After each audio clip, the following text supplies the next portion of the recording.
These past few mornings I was waking up to the white frosty rooftops and the thick blanket of fog outside my window. It looks like it's here, the first sign of winter.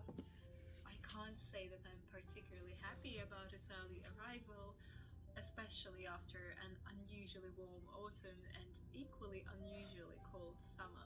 But all happens as it's intended, or at least in this case, inevitably, as there is nothing we can do about the weather. But there is a lot we can do about our own perception of it. I can't help it but want an abundance of cozy, relaxed moments and nights in instead of going out too much. I have to search for the little things, small activities to make myself occupied with inside of my home. I light too many candles, add too many spices into my food and drinks, make hot chocolate, read books in a dimly lit room whenever I can. Perhaps this cold, frosty night marks the arrival of something beautiful. To slowly start transitioning into festivities. Just a week ago, I was in such a denial of Christmas, but I think I'm slowly warming up to the idea of it. I'm not rushing though, and going to transition as in the morning and at night it's winter. But despite the frosty mornings and wintry nights, autumn shines in its last glory still. Most trees are barren. The cold has nipped the last of the autumn leaves overnight. Only the sturdy, solemn oaks are still standing in their full glory. I stand quietly by them as the faint wintry sun shines playfully through the golden leaves.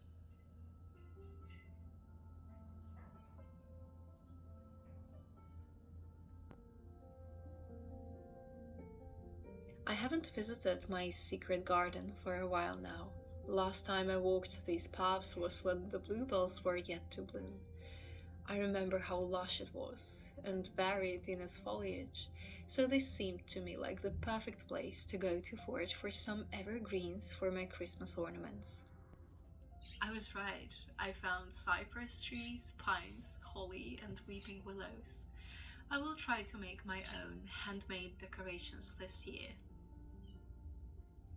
I'm not really the best at crafts, but I like to try.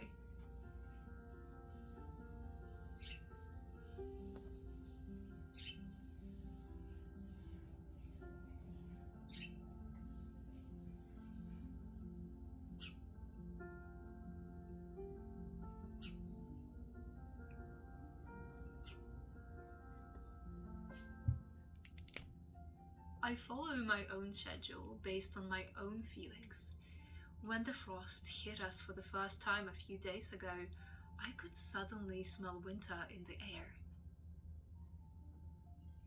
And by the way, did you notice how every season has its own distinct scent?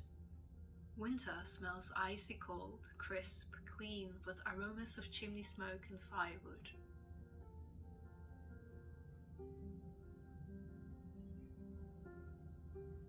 How lovely is it to wander at the edge of seasons, feeling and experiencing both at the same time?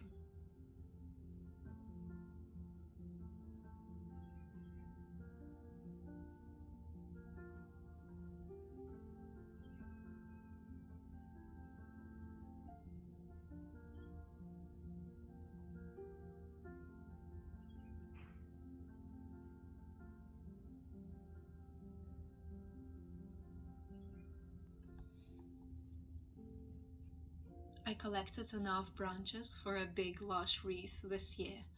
I only tried making it once before, and to be completely honest with you, I failed miserably.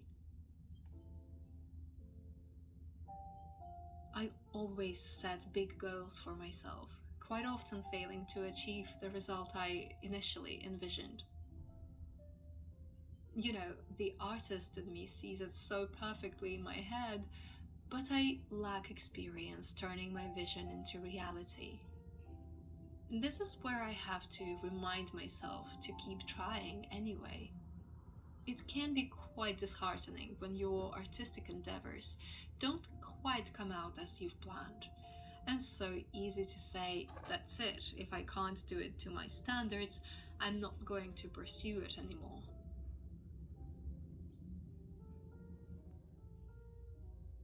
But that's the key: perseverance. Failing so many times, but doing it anyway for the enjoyment of the action, of the process, rather than the result. And you know what? The result will eventually follow. All we see is successful artists, but behind each of them are years and years of mistakes. Everything takes time. Right, this little Christmas wreath story wasn't meant to be so serious. Anyway, I am pretty pleased with how this wreath turned out, even though it's not nearly perfect.